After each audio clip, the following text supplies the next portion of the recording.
오늘 우리에게 주시는 하나님 말씀 요한일서 3장 2절에 있는 말씀을 봉독해 드리겠습니다. 사랑하는 자들아, 우리가 지금은 하나님의 자녀라. 장래에 어떻게 될 것은 아직 나타나지 아니하였으나 그가 나타내심이 되면 우리가 그와 같을 줄을 아는 것은 그의 계신 그대로 볼 것을 인함이니. 아멘. 화창한 5월의 봄 날씨입니다. 덥게 느껴지는 초여름 날씨 같아요. 한 주간 동안도 잘 지내셨겠죠?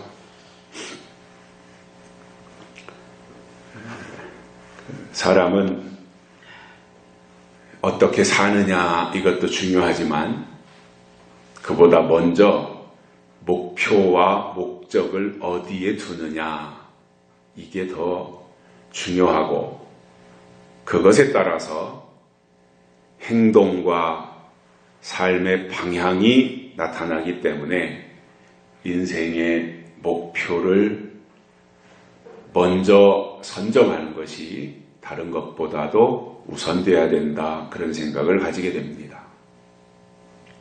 그래서 목표가 있어야 방향이 나오는 거거든요. 자, 신앙도 마찬가지로 무대뽀로 그냥 열심만 내라, 열심히 해라. 그래서 이 인간적인 열심만 앞장 세우다 보면 자칫 맹목적인 신앙이 됩니다.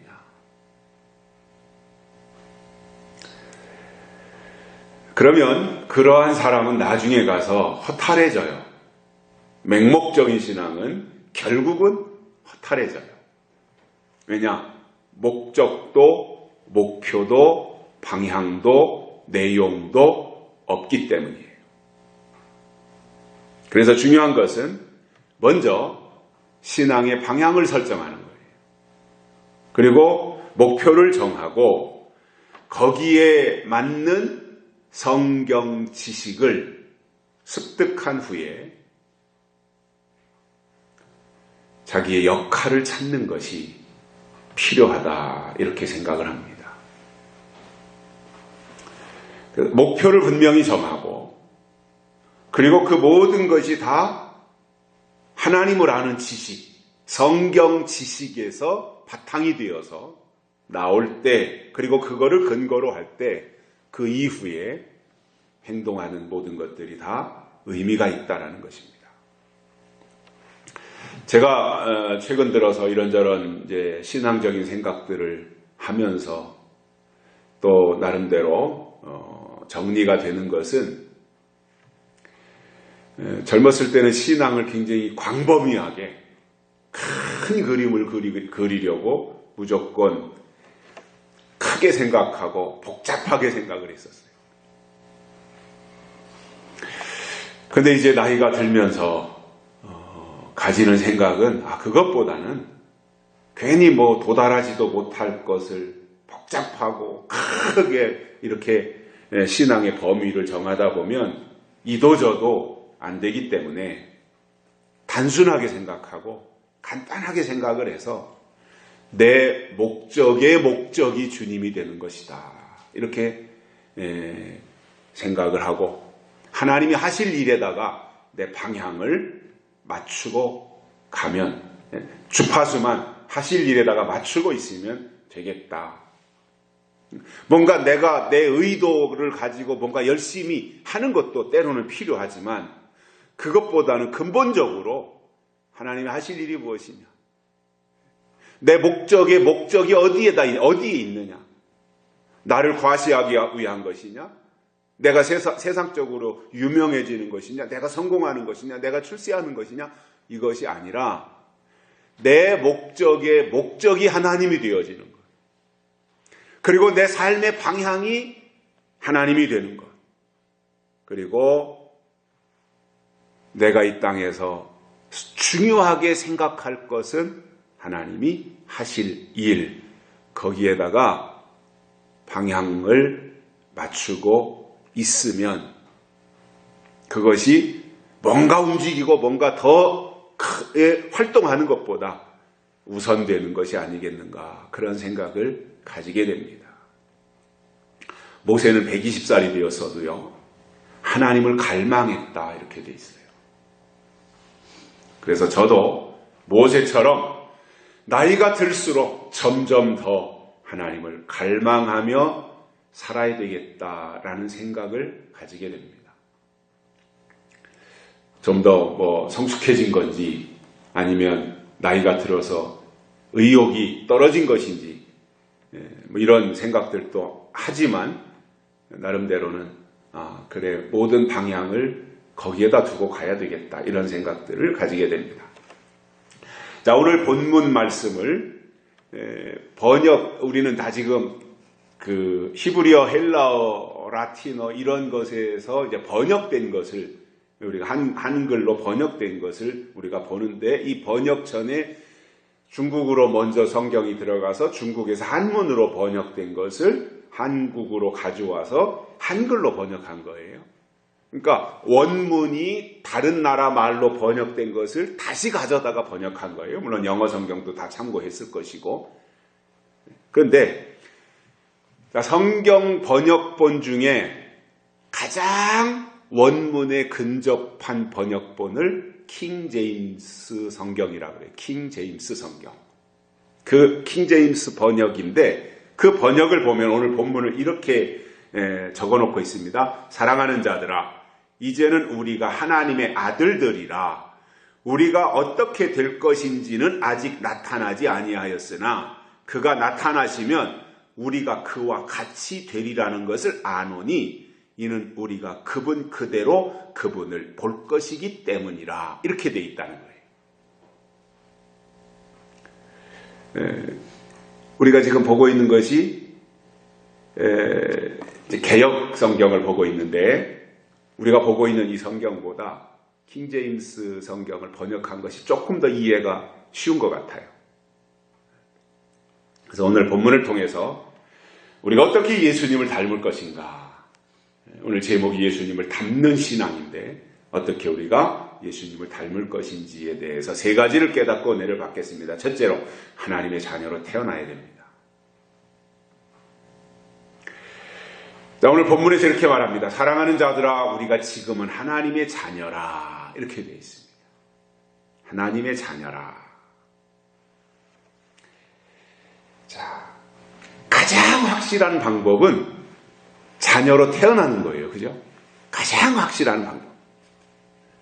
그래서 우리가 예수 그리스도를 믿는다고 하는 것은요, 하나님의 아들이 되는 거예요. 궁극적으로.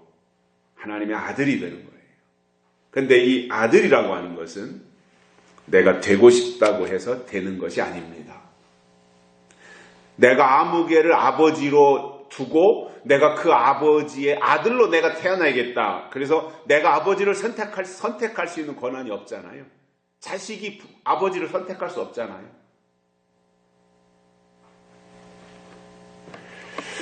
다만 부모에 의해서 태어나는 거죠. 그러면 그가 진짜 아들인 거잖아요. 고등학교 다닐 때 이제 그 친구들 집에 주말이면 한 번씩 놀러 갑니다. 그럼 거기에 부모님들이 계신데 뭐라고 부르기가 그렇잖아요. 미국 같으면 친구 아버지가, 예를 들어서 친구 아버지 이름이 김성태다. 그러면 성태해요, 미국 같으면. 근데 우리 한국 문화에서 또 저희가 어렸을 때 감히 친구 아버지 이름을 부르지 못하잖아요. 그러니까 그냥 편의상 가면, 어떤 때는 친구 집에 가서 토요일날 갔다가, 그때는 토요일날도 오전 수업을 했으니까 수업 끝나고 오후에 친구 집에 가서 뭐 보리 빌 때는 가서 보리도 벼주고, 모 심을 때는 가서 모도 심고, 그리고 토요일날 밤에 자고, 주일날 이제 그 친구 나가는 교회에 가서 예배 참석하고 오후에 대산 집에 들렸다가 뭐 이렇게 학교에 가고 이랬던 적들이 있는데, 가면 이제 친구 부모님들이 계신데 아버지 어머니라고 이렇게 편의상 부르는 거지요. 아버지 어머니. 그런데 내가 친구 아버지를 향해서 아버지라고 부른다고 해서 그가 나의 아버지가 되는 게 아니잖아요.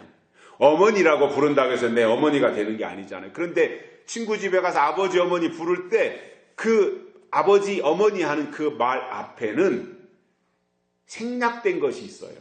그게 뭐예요? 친구 아무개의 아버지 그거예요. 그런데 앞에 아무개 이거 빠진 거예요. 제 친구가 현교라면 현교 아버지 이렇게 불러야 되는데 편의상 현교는 빼고 그냥 아버지 이렇게 부른 거잖아요. 자, 신앙도 마찬가지라는 거예요. 예수님을 믿으면 하나님의 아들 되는 건데 남의 아버지를 부르듯이 그런 관계가 되면 신앙생활하는 의미가 없고 진짜로 아버지가 돼야 되는데 진짜 아버지와 아들의 관계가 어떻게 성립이 되느냐 하면 태어나야 된다라는 겁니다. 자, 그러면 사도 요한은 오늘 본문에서 우리에게 진지한 질문을 던지고 있습니다. 그게 뭐냐면 나는 누구인가라는 거예요. 나는 누구인가? 이 문제야말로 신앙의 절대적 과제라고 봅니다. 내가 누구냐라는 거예요. 그래서 그 종교개혁자 중에 어느 분이 그렇게 기도했다 그러죠. 하나님은 누구시며 그 앞에 나는 누구입니까? 이게 가장 유명한 기도라 그래요. 기도 중에. 하나님은 누구시며 하나님 앞에서 나는 누구입니까? 이게 본질적인 고민이기도 하고 또 본질적으로 내용에 담겨야 될 기도의 제목이 되기도 한다는 거죠. 나는 누구인가? 하나님은 누구신가? 여기에서 올바른 신앙의 출발이 시작되기 때문입니다. 그래서 내가 누구인가라는 것을 아는 지식이 없이 내게 주어진 삶을 가치 있게 만들 수 있는 방법은 없다는 거예요. 내가 누군지 모르는데 어떻게 가치가 생기냐는 거죠. 그래서 내가 누구냐라는 질문에 대한 대답이 우리는 하나님의 자녀다라는 거예요.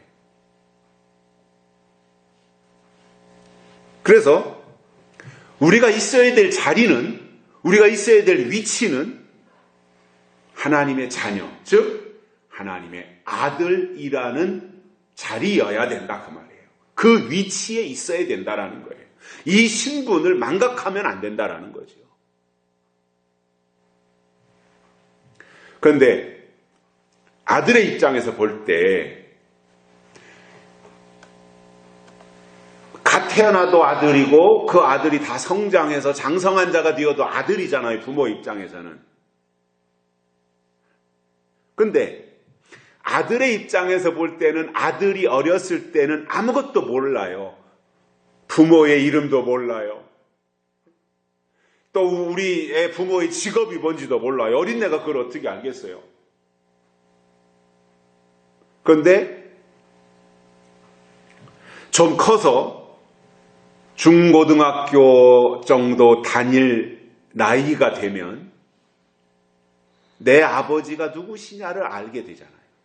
내 아버지가 직업이 뭐고, 내 아버지가 어떤 사회적 지위가 어떻고, 내 아버지가 농사 짓는 분인지 아니면 내 아버지가 공무원을 하는 사람인지 내 아버지가 큰 사업을 하는 사람인지 이것이 어느 정도 나이가 들면 알게 되잖아요. 그리고 그것을 알게 되면 그 아들은 내 아버지의 위치가, 내 아버지의 사회적 지위가 이런 정도 되는 분이구나. 꽤나 지역에서 유지로서 신망이 두텁고 뭔가 그 부자이기도 하고 그리고 사회적 지위가 높은 위치에 있다라고 하는 것을 아들의 입장에서 알게 되는 나이 그 정도가 되면 그 아들은 아버지의 후광을 안고 그 아버지를 자랑스러워하게 되어 있습니다.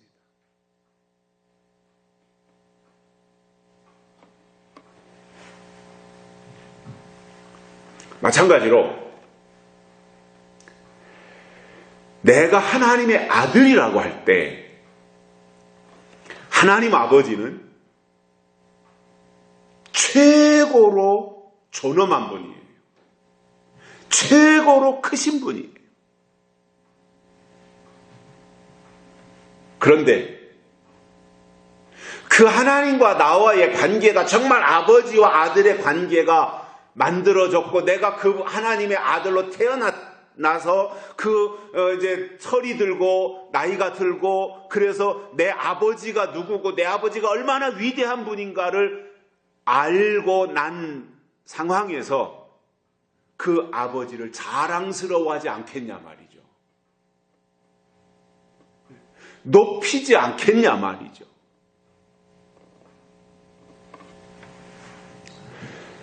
자, 그러면 하나님의 아들이 되는 방법이 성경에 나와 있는데 그 중에 한 가지만 설명을 드린다면 야고보서 1장 18절에 이런 말씀이 나옵니다.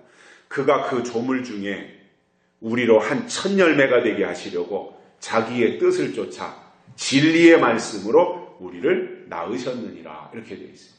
낳으셨다. 하나님이 뜻을 따라서 우리를 낳으셨다. 그런데 어떻게 낳으셨냐? 말씀을 통해서 낳으셨다. 이렇게 설명하고 있습니다. 그래서 낳으니까 아들이고 아들은 아들로서 해야 될 일이 있다는 거예요. 그런데 어렸을 때는 역할이 없어요. 아들이라도 어렸을 때는 역할이 없어요. 그런데 성인이 되어진 아들은 분명한 역할이 있어요. 그래서 왜 이 유교권 문화를 가진 이 동양, 이 사회에서 왜 과거에 그렇게 아들 했었겠습니까?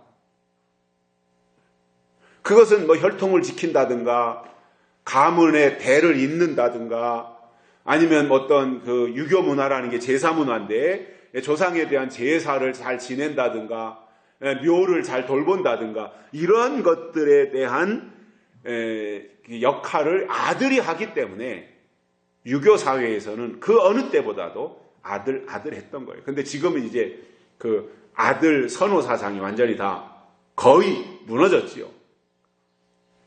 그건 뭐 이제 사회적 변화 현상이라고 보는데, 자, 그러면 성장한 아들, 성숙한 아들, 뭔가 자기 역할을 아는 아들, 그것을 터득한 하나님의 아들들이 해야 될 일이 있어요. 아들로서 해야 될 일이 있어요. 두 가지가 있습니다. 하나는 시대를 분별하는 겁니다. 그래서 하나님의 아들은 반드시 시대를 분별할 줄 알아요.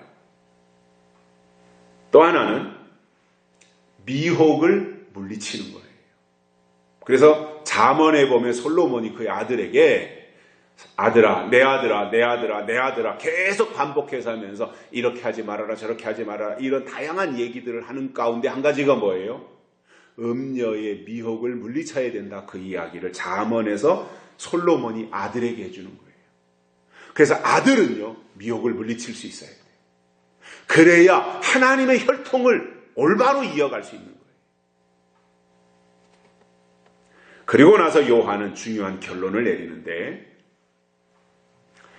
3장 9절의 말씀을 보시면 하나님께로서 난 자마다 죄를 짓지 아니하나니 이는 하나님의 씨가 그의 속에 거하기 때문이다. 이렇게 말씀하고 있어요. 하나님께로서 난 자는 아들이잖아요. 아들의 특징은 뭐라는 거예요? 죄를 짓지 아니한다. 그런데 우리가 이 세상에서 살면서 죄 안 짓고 사는 사람들이 어디 있어요? 그죠? 이 죄라고 하는 것이 굉장히 광범위하잖아요. 그러니까 죄의 문제에서 자유로울 사람은 아마 육신을 가지고 살았던 사람들 가운데 예수님 이외에는 없지 않나 싶어요. 사도 바울도 그렇게 경건한 사람이었는데 죄의 문제를 해결하기 위해서 얼마나 몸부림쳤어요. 그런 가운데 그의 고백이 오호라 나는 곤고한 사람이로다. 원하는 선은 행치 아니하고 원치 아니하는 악만 행하고 있다라고 하는 것에 대해서 자기 자신을 돌아볼 때 그런 자신이라고 하는 것을 발견했던 거죠.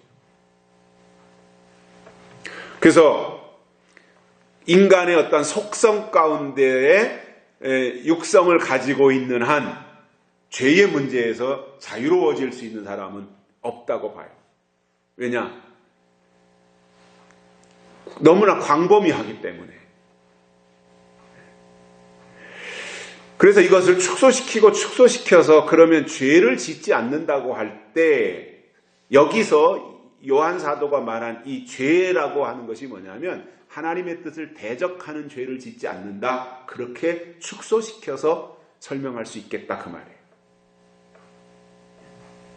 미혹당하지 않는 것이고 하나님의 뜻을 분별해내는 것이고 이러한 것이 하나님의 아들로서 당연하게 해야 될 역할이더라는 거죠. 그래서 하나님의 씨가 그 속에 있기 때문에 하나님의 뜻을 저버리는 죄를 짓지 아니한다. 그렇게 설명을 할 수가 있겠지요. 그러면 여기서 하나님의 씨가 나와요. 씨. 이것이 이제 원어로는 스펠마라고 하는데 스펠마. 이것은 하나님의 본질적인 속성과 예수 그리스도의 생명을 말할 때 스펠마라고 한다는 거죠. 그러니까 씨나 하나님의 속성이나 예수 그리스도를 통해서 우리에게 전달해 주시는 생명이나 다 같이 사용되고 있다는 말입니다. 그래서 하나님께로서 난 자, 즉 하나님의 자녀에게는 이 스펠마의 생명이 있기 때문에 시대를 분별할 수 있고 미혹을 이길 수 있으며 하나님의 뜻을 거역하는 죄를 짓지 않게 된다. 그 말씀입니다. 그래서 태어나는 게 중요하다 그 말입니다. 두 번째로는 성경의 예언을 알아야 됩니다. 장래에 어떻게 될 것은 아직 나타나지 않았다. 이렇게 오늘 본문에서 말씀하고 있어요. 그래서 장래에 어떻게 될 것을 우리가 모르잖아요. 왜냐하면 지나간 일을 우리가 경험했거나 또는 기록된 역사가 있으니까 알 수 있어요. 그 인간사가 위대한 것은 역사를 기록했다는 거예요. 저 옛날부터 역사를 기록했어요. 이거는 참 동서고금을 막론하고 어느 나라나 다 역사를 기록했다라는 것이 이게 대단한 거예요.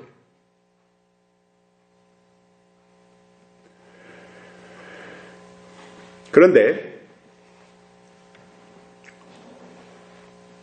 이 과거는 역사를 통해서나 또는 경험을 통해서나 또 구전되어서 내려오는 것을 들음으로 어느 정도 이렇게 과거에 대해서는 알 수 있는데 지나간 일은 알 수 있는데 장래에 될 일 이것에 대해서는 아직 누구도 경험해 보지 못했기 때문에 알 길이 없어요. 장래 일에 대해서는 알 수가 없는 거예요.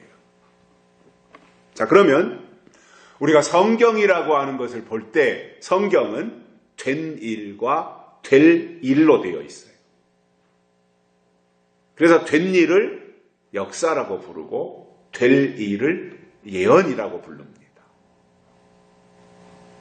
그래서 하나님이 주신 신앙, 하나님께로서 난 자들의 신앙은 이 된 일과 될 일, 즉 역사와 예언이라고 하는 이 두 가지가 균형을 이루게 되어 있어요.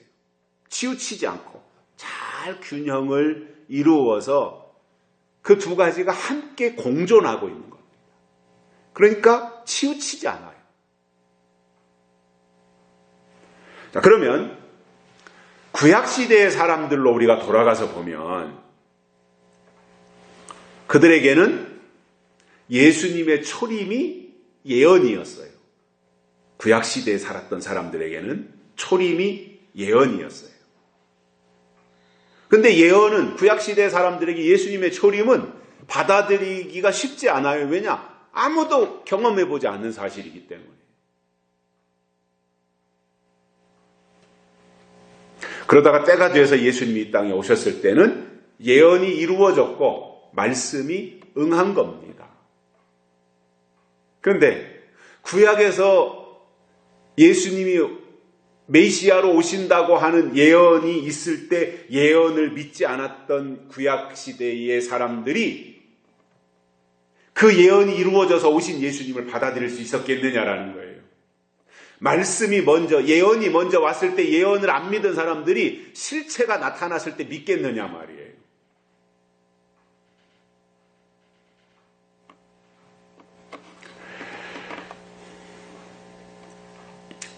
지금도 저는 똑같은 입장이라고 봐요. 하나님은 하나님의 일을 이루실 때 반드시 먼저 말씀을 보내주세요.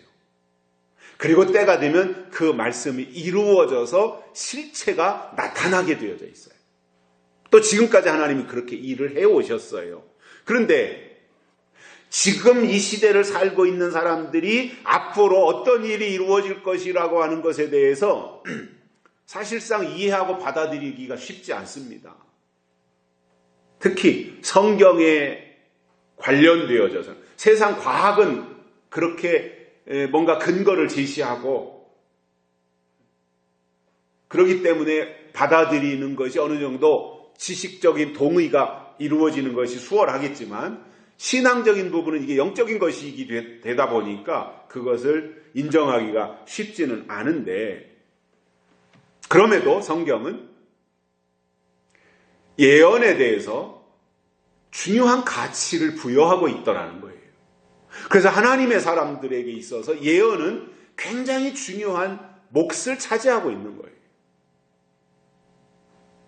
그럼에도 구약에서 예언자들이 예언서에 기록을 해서 그 시대 사람들에게 외쳐줬건만 그것을 받아들인 사람들이 없었던 거지요. 이 모순이 지금 발생한 겁니다. 그렇다면 그 시대에 살았던 사람들도 지금 이 시대에 살고 있는 사람들과 다를 바가 없어요. 차이가 있다면 조금 더 좋은 환경에서 과학이 발전하고 뭔가 합리적인 사고방식을 가지고 사는 사람들이 더 많아졌다라는 차이는 있겠지요. 그러나 뭔가 앞으로 이루어질 일에 대한 것들을 현재 상황으로 미리 인정하고 받아들이고 이해한다고 하는 것은 쉬운 일이 아니더라는 거예요.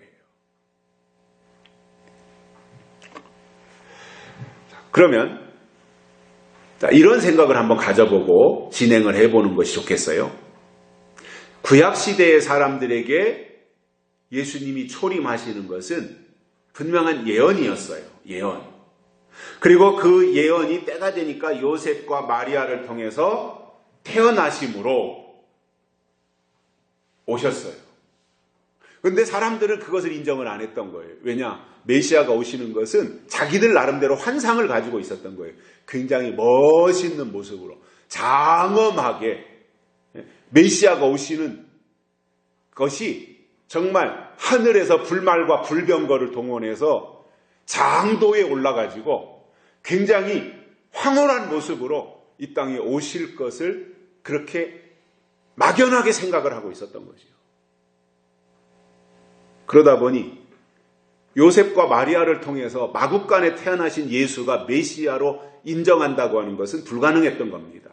왜냐? 그들의 고정관념을 깨뜨려야 되는데 그것을 깨기가 쉽지 않아요. 사람은요, 고정관념 깨뜨리는 게 쉽지 않아요. 특히 신앙적 고정관념, 이것은 하나의 도그마가 되기 때문에 절대로 깨뜨려지지가 않아요.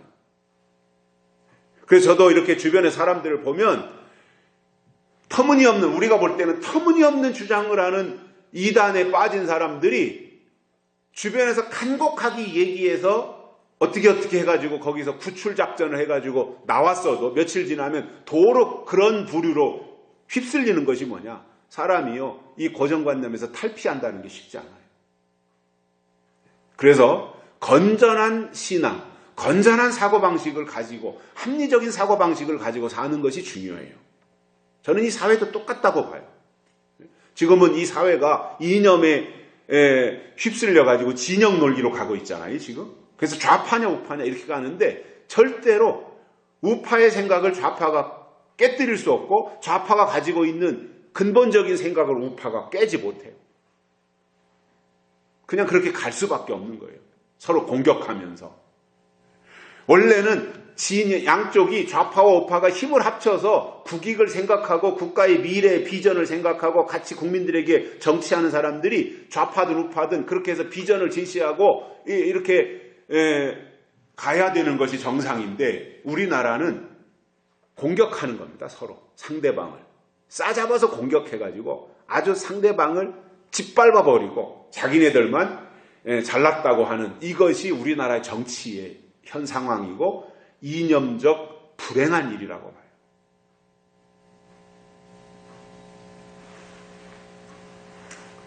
자, 그러면 아무튼 예수님이 이 땅에 오셨어요. 마리아와 요셉을 통해서 바리새인들의 예상과는 전혀 다른 모습으로 오신 거예요.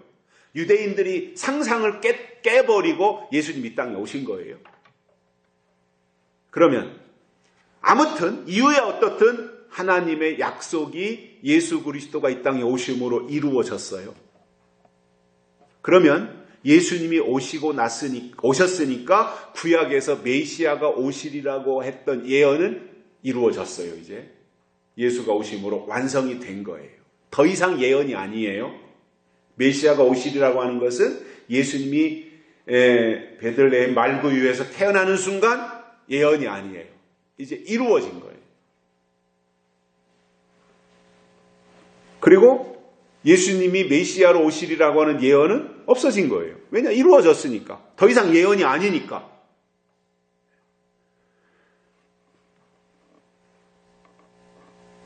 그러면 기독교 역사를 통해서 볼 때, 성경의 역사를 통해서 볼 때 하나님은 에덴 동산에서 창조하신 이후로 계속해서 예언을 주시고 약속을 주시고, 약속이 예언이니까, 그리고 이루어지면 또 다른 예언을 주시고 또 다른 예언을 주시고, 이것이 반복되어서 계속 진행이 되어 왔다라는 거예요. 그러한 관점에서 볼 때 예수님이 오심으로 메시아가 오시리라고 하는 예언은 이루어졌는데, 그러면 가장 큰 예언이 그때 당시의 입장에서 볼 때 가장 큰 예언이 메시아가 오시리라고 하는 예언이었는데, 예수님이 메시아로 오심으로 예언이 이루어졌고 예언이 없어졌잖아요. 그러면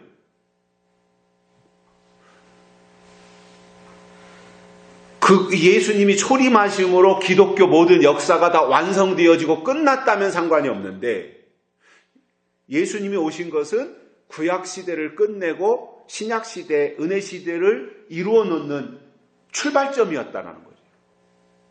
육신시대를 끝내고 이제 영의시대를 이루는, 구약의 어떠한 유대인들의 시대를 끝내고 이방의 시대를 열어놓는 그 중심에 예수 그리스도의 초림이 있었다라는 거잖아요. 그러다가 예수님이 오심으로 이제 예언은 없어요. 오셨으니까 없어요. 그러면 그 이후로 예언이 없느냐? 아니에요. 예수님이 오심으로 메시아가 오신다는 예언은 완성이 된 것이고, 그리고 예수님이 오셔서 다시 예언을 주셨습니다. 그것이 뭐예요?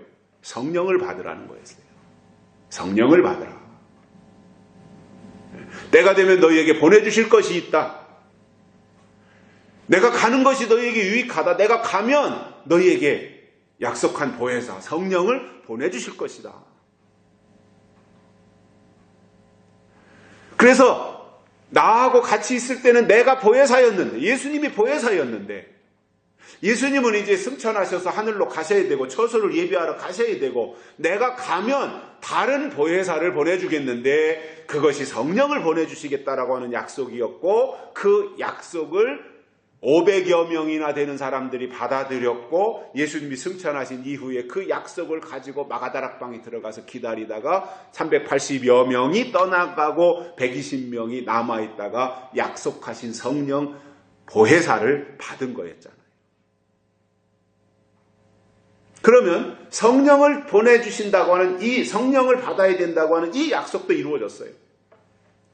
그래서 주시고 이루어지고 또 이루어지면 새로운 것을 다시 주시고 때가 되면 또 이루어지고 이것이 계속 반복된 게 성경이에요.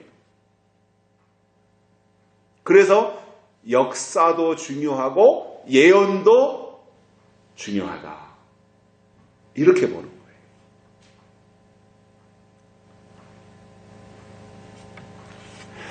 그리고 이제 성령을 마가다락방에 보내주신 이후에는 어떤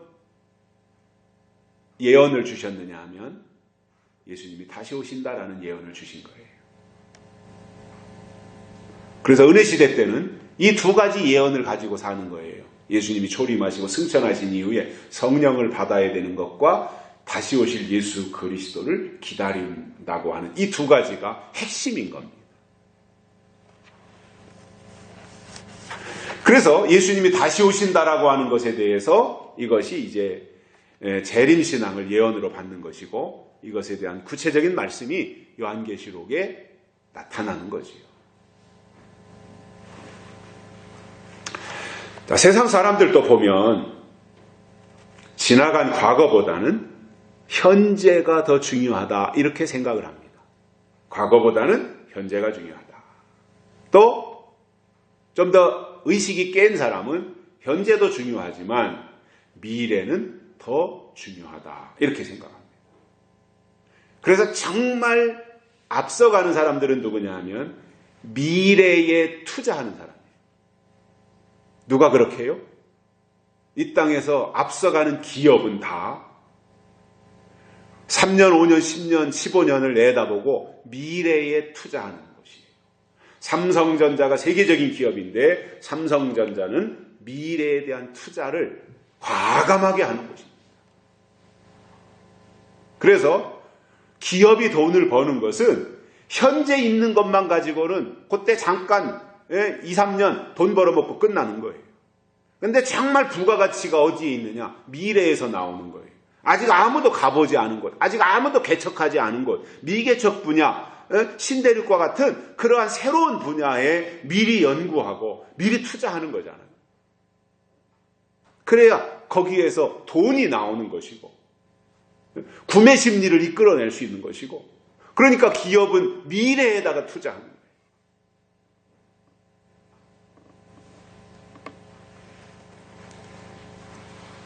그래서 우리 사람은요, 미래가 불투명하면 현재의 삶이 불안해지지만 미래가 확실하면 현재의 어려움은 극복할 수 있는 것처럼 우리의 신앙도 똑같다고 보는 겁니다.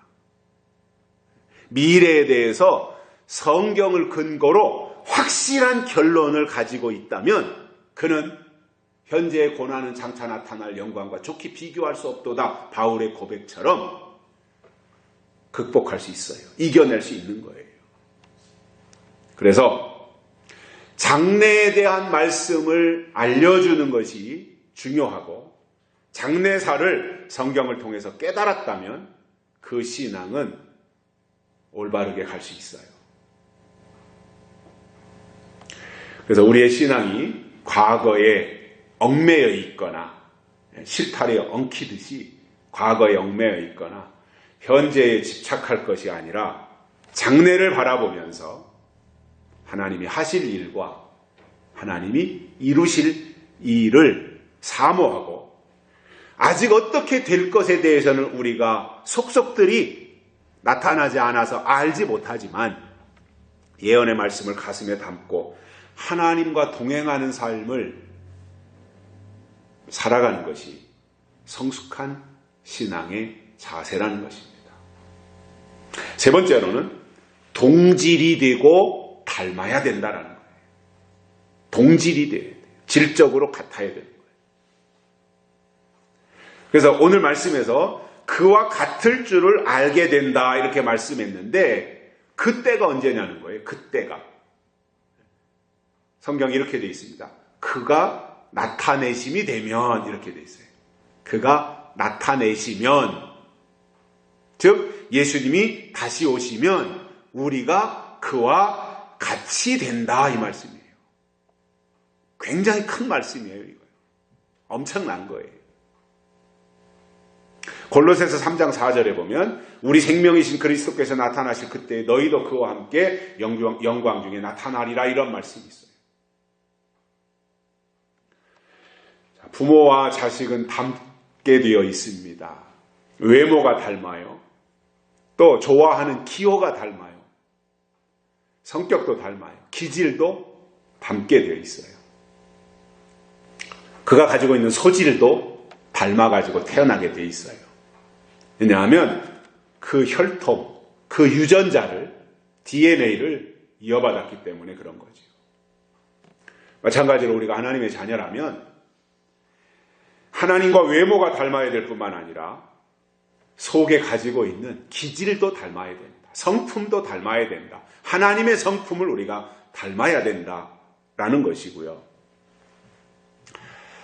제가 제 아내하고 결혼을 하고 큰아들 신영이를 낳았어요. 얼굴을 들여다보니까 아내의 모습도 있고 그리고 저의 모습도 있고 그런 모습을 보면서 참 신기했어요. 손바닥을 들여다보니 손금도 있고 발바닥을 들여다보니 발금도 있고 하나하나 손가락 발가락 모든 것이 다 제자리에 정확하게 있는 것을 보니까 참 신기해요. 그리고 닮은 부분이 얼굴 어느 구석에선가 나타나고 있는 것이 참 신비로웠어요. 이제 신영이가 2달 전에 아들을 낳았는데 가서 보면 신영이의 어렸을 때 모습이 신영이의 아들의 얼굴 모습에 있어요. 또 그 신영이 아들의 얼굴의 모습을 이렇게 보고 있으면 제 아내의 모습이 그 손자의 모습에 또 아른거리고 있어요. 자, 무슨 말이냐면 그 손자가 저를 낳은 아빠나 엄마를 닮았을 것이고 또 아빠나 엄마를 닮았다는 것은 그 아빠나 엄마가 할아버지나 할머니를 또 닮았다라는 말이 되지 않겠느냐 그 말입니다. 그래서 자식은 닮아야 하듯이 하나님의 자녀는 하나님을 닮아야 하는데 그렇게 되면 그분이 나타나실 때 그분처럼 된다라는 큰 말씀을 해주고 있는 것입니다. 그런데 이것이요 장래에 어떻게 될 것에 해당하는 말씀이잖아요. 지금 장래에 어떻게 될 것에 해당하는 거예요. 그러니까 아직 나타나지 않았어요. 모르는 일이라는 거예요. 그렇지만 그것을 우리가 바라보고 사모해야 될 예언의 말씀에 속한다 그거예요. 특히 2절은 하나님의 자녀들에게는 놀라운 장래가 보장되어 있다라고 하는 것에 대해서 설명하는 말씀인데 예수님의 재림을 깨어서 건전하게 기다리는 종들에게는 이러한 장래가 펼쳐질 것을 약속해주고 있는 말씀이거든요. 자, 시작이 있으면 끝이 있잖아요. 모든 것이. 태어난 날이 있으면 죽는 날도 있는 거잖아요. 그래서 영적인 사람들은요, 마지막이 있다고 하는 것을 알고 가는 사람들이에요.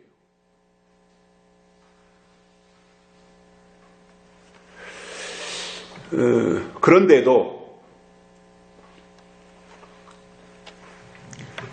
끝이 없는 것처럼 산다면 그는 어린 아이이거나 무지한 사람일 수밖에 없어요. 개인의 끝도 있잖아요. 개인의 끝, 개인의 종말이 있잖아요. 그런데 그것을 모르고 나는 끝이 없는 것처럼 그렇게 살아간다면 그는 어린 아이이거나 무지한 사람일 수밖에 없지요. 저도 어렸을 때 초등학교 3, 4학년 때 친구 아버지가 돌아가시는 거 멀찍이에서 상여 나가는 것도 보고 가슴이 두근두근하고 죽는다는 게 뭔가 이렇게 캤던 적이 있어요. 상여를 보면 무서우니까 근처에는 못 가고 사람들이 울고불고. 그러니까 제가 한 11살, 12살 요 무렵에 같이 초등학교 다니는 친구 아버지가 돌아가셨으니까 아마 간 넘은 30대 초반이었던 아버지가 돌아가신 거니 참 동네가 다 난리가 났지 않겠어요? 새파랗게 젊은 분이 돌아가셨으니까. 그것을 보면서 가슴이 두근두근하고 우울했던 적이 있거든요. 처음 제가 상해 나가는 것, 그때 아마 제 기억 속으로는 처음 보면서 느꼈던 그 장면이었기 때문에 더 그렇게 다가왔던 것 같은데, 자, 어렸을 때는요, 사람이 죽는 게 뭔지 몰라요.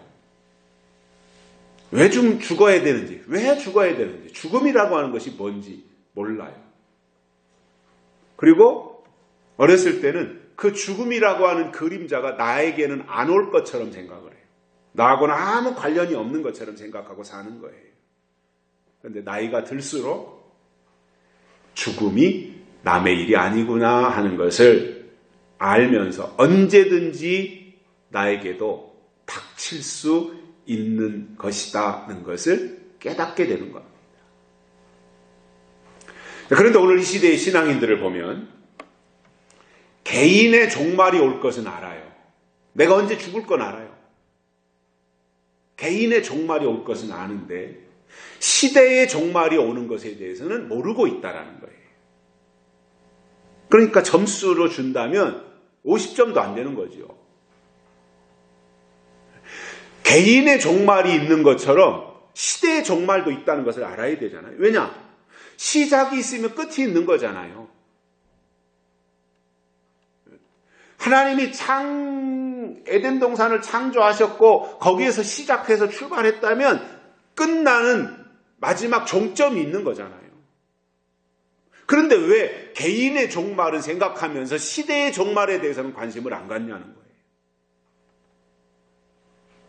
그러다 보니 준비를 못하는 거예요. 시대적인 준비를 할 수가 없는 거예요. 며칠 전에 목사님, 장로님들이 모인 자리에 제가 참석을 했었습니다. 근데 이제 회의를 하는 자리에서 어떤 목사님이 그 자리에 참석하지 않은 다른 어떤 목사님의 이름을 거명하면서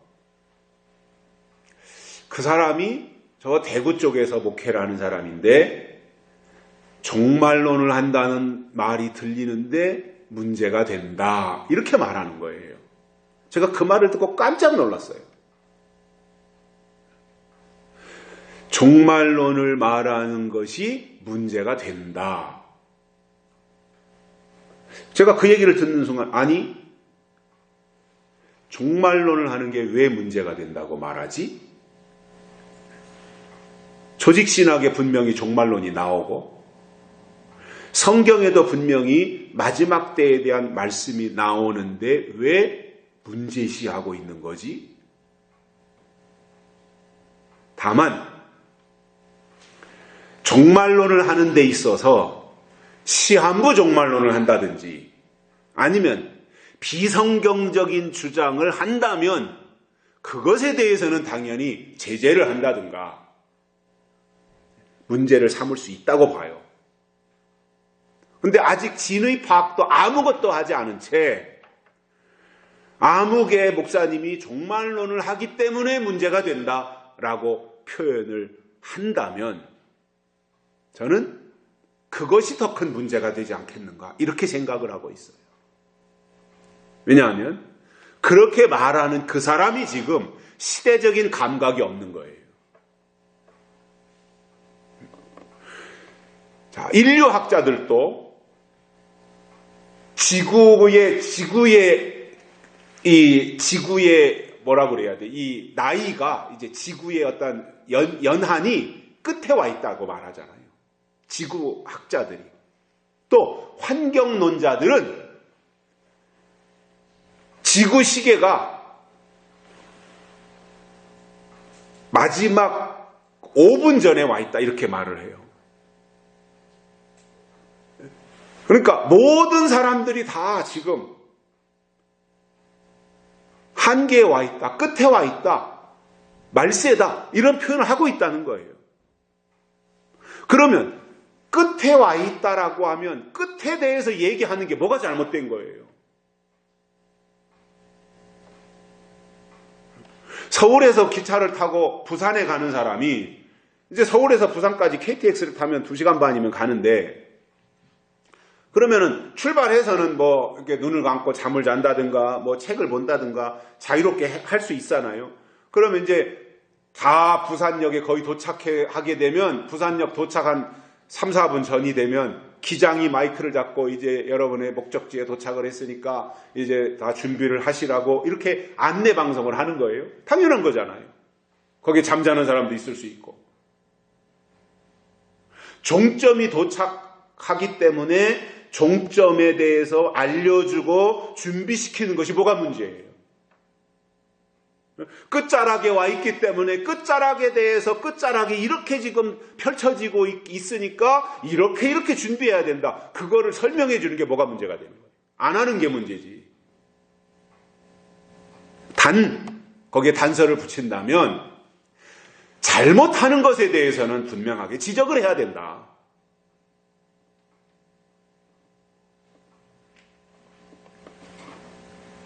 저는 종말론을 하시는 그 목사님이 어떤 분인지 몰라요. 또 확인도 안 해봤어요. 모르는 사람이에요. 그런데도 표현을 그렇게 하는 그분에 대해서 어찌 보면 하나님이 보실 때 시대에 대해서 때에 대해서 한마디도 말하지 않는 그런 사람들이 더 문제가 되지 않을까. 하나님 보실 때.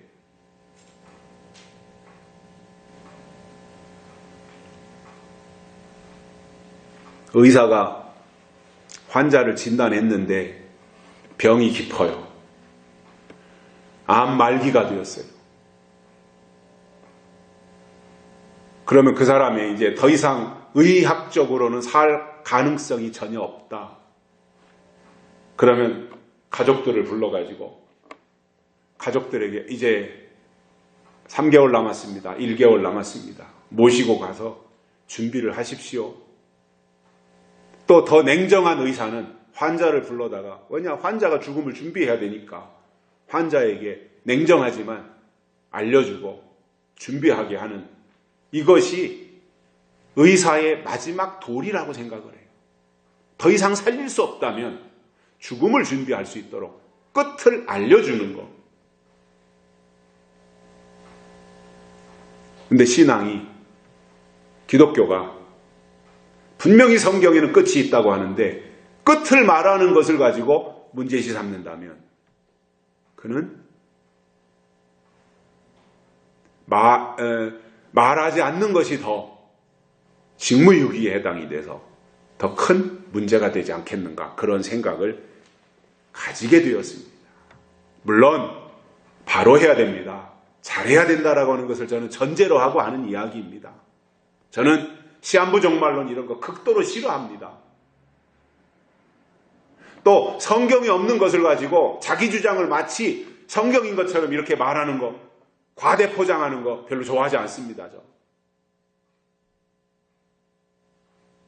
또 그러면서도 이렇게 균형을 이루어야지, 지금이 마지막 때가 되었으니까 다 필요 없고 이 마지막 때만 향해서 가자, 그런 것도 이렇게 한쪽으로 치우치는 것도 과히 좋아하지 않아요. 자연스럽게 이렇게 가는데 방향은 정하고 가야 되지 않겠냐라고 하는 입장이에요. 교회가 방향 제시는 해야 되지 않겠는가. 특히 이 시대에 하나님의 종들이라면, 기름 부음 받은 목사라면 이 시대에 대해서 어느 정도 정확하게 알려주고 그리고 가야 될 방향을 제시해 줘야 되지 않는가. 왜냐하면 육신은 강건하면 80살 살고 죽으면 끝나지만 영혼이라고 하는 것은 영원한 거잖아요. 그러면 우리의 영혼이 하나님 앞에 갈 수 있도록, 하나님 앞에 설 수 있도록, 하나님 앞에 칭찬받을 수 있도록 하나님의 때를 알려주고 그것에 대해서 바르게 준비하는 그 설명을 올바로 해주는 것은 마땅한 것이다 이렇게 생각을 합니다. 최선을 다해서 거기에다가 방향을 정하고 했는데도 거기까지 깊이 있게 깨닫지 못했으면 할 수 없는 거잖아요. 자기가 노력했는데도 그 이상의 한계가 거기까지다 라고 해서 난 여기까지밖에 설명이 안 된다. 예수님이 다시 오시는 것에 대해서, 종말에 대해서 나는 여기까지밖에 설명이 안 된다. 최선을 다했는데 그건 그 사람의 한계니까 더 이상 요구할 수는 없는 거예요. 그러나 그러한 어느 정도의 그러한 태도를 가지고 가는 것과 아예 종말론 자체를 부정하고 가는 것은 다르다라는 거죠.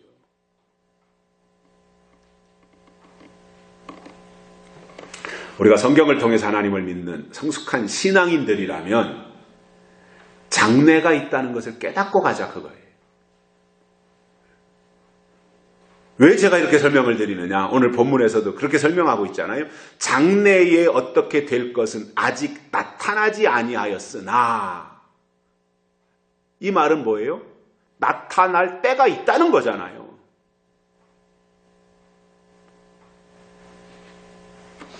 그래서 그가 나타나실 때가 되면 영적인 사람들, 깨어있는 사람들, 성숙한 사람들은 그와 같이 된다고 하는 것을 알고 믿자고. 그분처럼 된다라는 거예요. 놀라운 거예요. 결론으로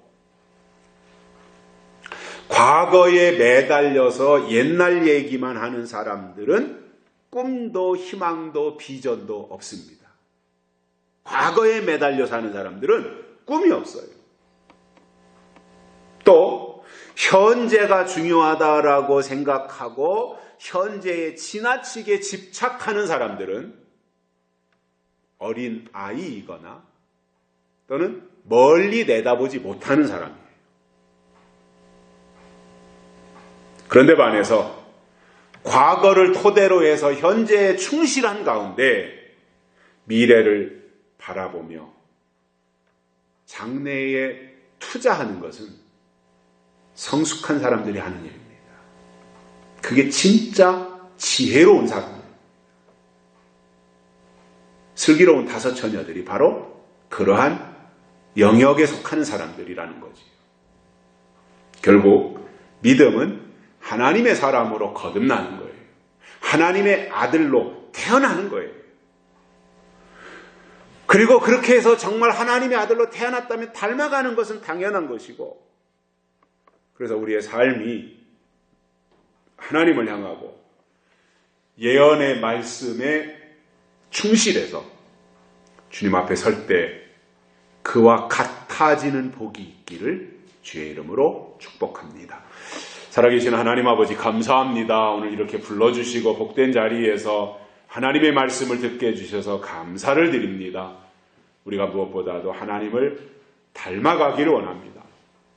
성품도 닮게 하시고 지식도 닮게 하시고 우리의 모든 마음가짐이 하나님을 닮아가는 저희들 되도록 축복해 주옵소서. 다시 오실 예수님의 이름으로 간절히 기도드리옵나이다. 아멘.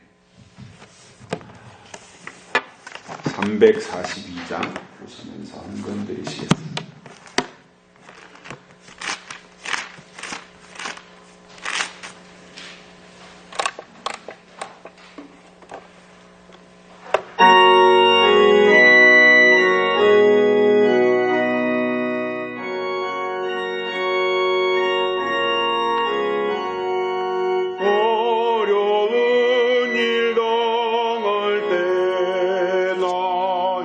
믿음 저